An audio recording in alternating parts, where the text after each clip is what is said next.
Halo guys, assalamualaikum warahmatullahi wabarakatuh. Terima kasih yang udah tekan like channel Yayasan Official guys. Semoga kalian selalu sehat. Berkabar kalau untuk kita semuanya, gimana nih kabar kalian? Semoga sehat selalu dalam lindungan Allah. Saya akan mendoakan yang lagi sakit, Allah angkat sakitnya, sehat lagi ya guys ya, waras, rosa lagi, amin. Tetap semangat terus kayak Kaisam ini, semangat. Buat teman Kaisam yang di rumah majikan juga lagi panas dingin ya, sampai 30 derajat, sampai 38 derajat, diminum obat vasionya, semoga kalian juga sehat lagi, amin. Teman Kaisam yang bahagia juga tentunya jangan lupa bersyukur ya empuy. Masya Allah, tumben Kaisam itu bikin kontennya di kamar lagi kiang cuy, bukan lagi kiang lagi. Ini ada topik yang menarik yang buat kita bahas. Kalian ingat nggak kasus mbak yang mencuri 200.000 dolar Hongkong dalam bentuk emas itu cuy? Nih kalau kalian kepo kan kemarin-kemarin, Kaisam pelakunya itu PL atau Indonesia? Kaisam kasih tahu dong. Nah nih majikannya udah speak up guys pada tanggal 29 Oktober ini. Kalian jangan ketinggalan informasi nih. Ayo kita bergosip sambil belajar tentunya. Ambil sisi positif dan jangan ditiru apa yang menjadi keburukannya. Oke. Buat kalian biar nyambung ya guys ya, kalian boleh nonton video sebelumnya. Ini tentang gimana asal usulnya kenapa bisa dicuri emas sebanyak itu. Oke, pada tanggal 29 Oktober 2023 ini majikannya ini mulai speak up di media sosial guys. Dimana majikan ini memiliki pekerja migran berasal dari Indonesia Raya cuy. Temen kita Cece Indo, umurnya 43 tahun. Ini teman yang kalian bukan. Ayo, pasti kalian ini kenal kan dari belakang-belakangnya. Wah, itu Mbak Watini itu kayaknya. Jangan itu kayaknya Mbak Ijem itu. Ayo nih yang kenal boleh kepo-kepo kayak di sana ini. Soalnya mencengangkan sekali cuy, hutangnya begitu banyak sekali cuy. Aduh sampai mumet kayak di sana. Oke guys, jadi majikan ini mencurigai Cece-nya ini mulai dari tanggal 25 Oktober ini dilaporkan ke polisi. Nah, jadi si Cece-nya ini mengosongkan brankas emas, yang emas ini adalah pemberian dari sanak saudaranya si majikan ini. Ya mungkin acara pernikahan mungkin ya cuy ya, kalau misalkan kita nikah itu kan dikasih giftnya itu kan emas ya cuy ya. Nah mungkin emas ini banyak ini ya dari familynya ini. Nah berangkasnya ini kosong cuy, dikosongkan oleh si Cece ini, yang sebenarnya digadainya itu paling apa namanya intensnya itu di bulan Oktober ini. Makanya keungkap gitu cuy, karena majikannya ini tahu kalau emasnya ini kosong. Ini berawal curiga karena si Cece-nya ini minjam uang 20.000 dolar Hongkong sama majikannya itu dikasih. Nah, cuma perasaan baru kemarin dia ini minjam 20.000 dolar, kok udah mau nambah 3.000 lagi. Nah, karena majikannya ini curiga, jadi majikannya ini nggak biasanya lihat asetnya, dia ini cek emas-emasnya. Ternyata iya cuy, kosong. Nah, setelah itu, setelah emasnya kosong, si anaknya yang dia sebutnya putra ya, berarti kalau putra itu berarti ya udah remaja mungkin ya. Nah, dia juga memiliki ya mungkin tabungan ya guys ya, ada di selipan tabungan atau enggak di selip-selip buku itu ya. Saking Cece ini bersihin kamarnya si anaknya si majikan ini, mungkin dia ngeliat ada uang, diambil juga sebesar 5.000 dolar Hongkong. Jadi si Cece-nya itu pinjam sama majikannya 20.000, nambah lagi 3.000. Uang anak majikannya yang apa namanya yang remaja ini diambil juga 5.000 cuy. Dan emas-emasnya ini kosong, seep semua cuy. Kemana Kaisam dijual? No, tapi digadai di bulan Oktober ini intensnya.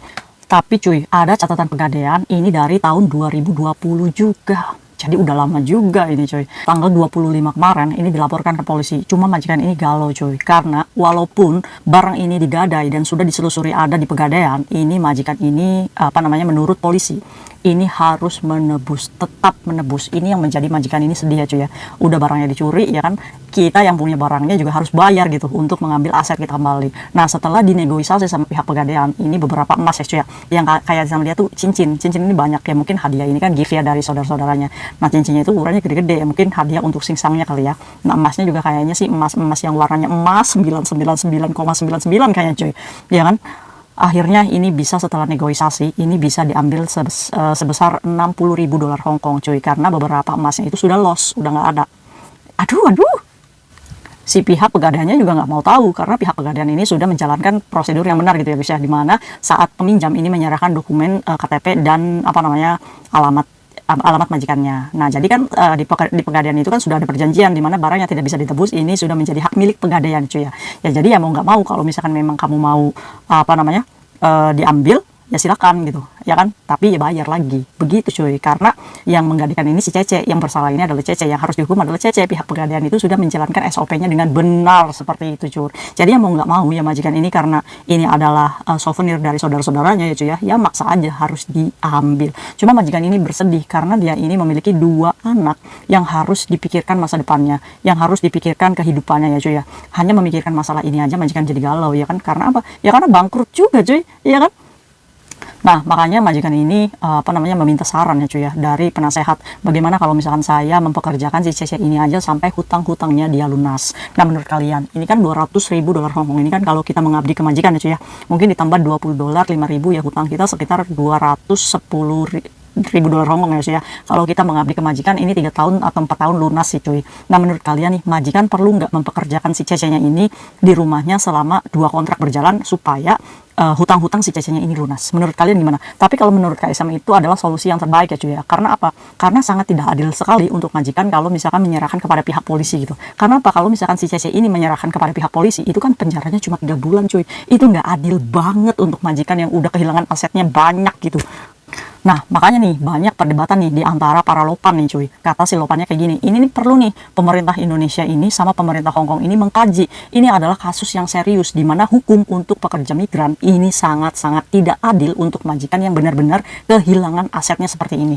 Iyalah cuy, ya kan? Jadi majikan ini malah ngomong kayak gini, jangan jangan hanya karena hukum Hongkong itu nggak cuma 3 bulan ya cuy ya untuk mencuri, jadi sehingga banyak nih pekerja migran yang berani mencuri sampai dia bisa membeli aset di Indonesia, dan dia berpikir lebih baik tinggal di penjara gitu cuy, yang dikasih makan gratis ya kan, dikasih tidur gratis, seolah-olah kayak hasilnya sudah menikmati gitu. Udah tinggal santai-santai aja di penjara, setelah 3 bulan pulang menikmati hasil barang curiannya. Indonesia cuy dikatakan seperti itu. Sakit hati gak sih kita? Sakit hati banget. KSM juga sama cuy. Jadi gimana ini KJRI, please KJRI bagaimana ini? Kayak Tisa mengundang ini KJRI Enrich, ayo kita berbicara. Karena apa? Masalahnya serius, di mana pekerja migran ini mengaku bahwa dia memiliki 10.000 hutang di rentenir. Kaisam perangi kalian, wis. Oke, menurut kalian pekerja migran ini kenapa bisa menghabiskan uang begitu banyak cuy? Ini pasti bisikan Dajjal ini, nggak ada lagi nih kuntilanak, Dajjal ini pada bisikin, ya kan? Jadi si Cece-nya ini kelilit rentenir juga cuy. Paspornya nggak ada, dikade. Cuma si pekerja migran ini belum berani untuk kabur dari rumah majikannya cuy ya. Kan bisa aja berpikir, udahlah saya overstay aja di luar ya, ngilang gitu dari majikan, tapi Cece-nya ini masih ada gitu di rumah majikannya gitu.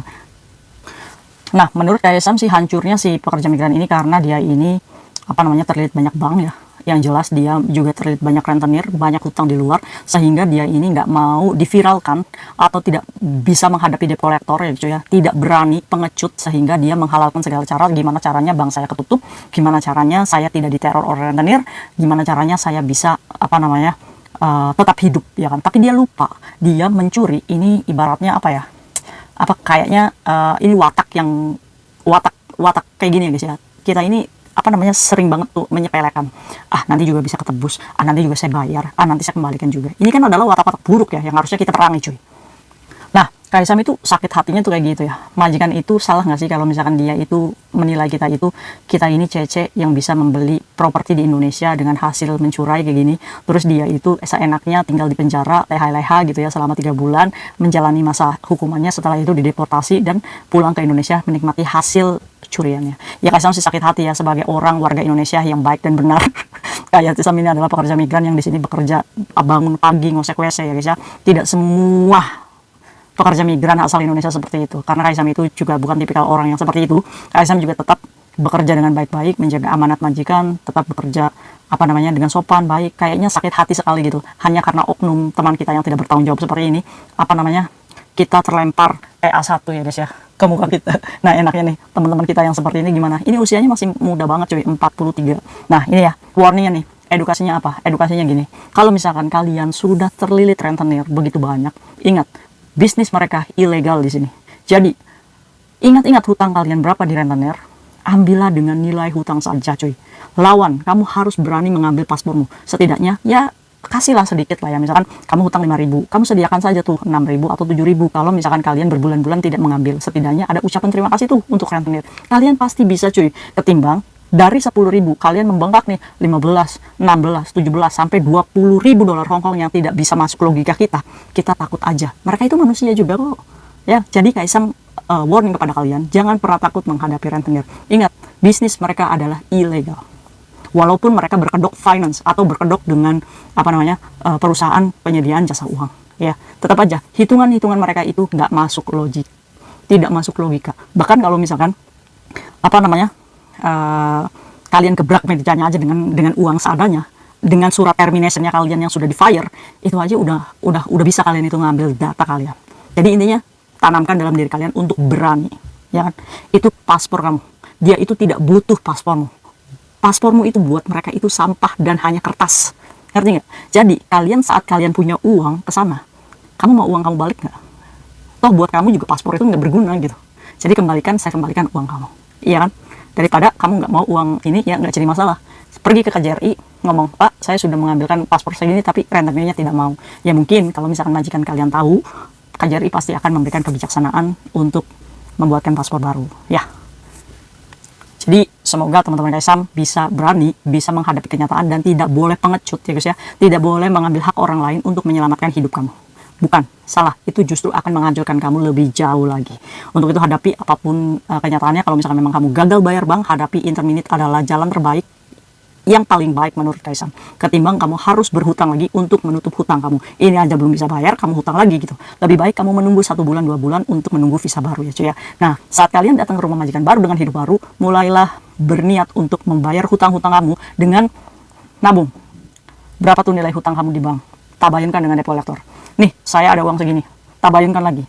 Ya kan, setidaknya itu adalah cara yang terbaik ketimbang kamu harus gali lubang lebih dalam lagi. Oke, buat pekerja migran di luar sana, semoga kita selalu dilindungi ya guys ya, dan semoga kita juga dijauhkan dari bisikan-bisikan dajjal, dan semoga kita juga menjadi pekerja migran yang berhasil bersama. Kita pasti bisa coy, generasi 1, 2, 3, kalian keren. Mungkin itu aja sharing Kaisang hari ini. Gimana menurut kalian guys, si CC-nya ini lebih baik mengabdi ke majikan untuk bekerja 3 tahun supaya hutangnya lunas, atau lebih baik diserahkan aja ke pihak polisi tapi majikan rugi? Ayo, menurut kalian gimana? Komen ya. See you next video guys, bye bye. Assalamualaikum warahmatullahi wabarakatuh. Nyembuy.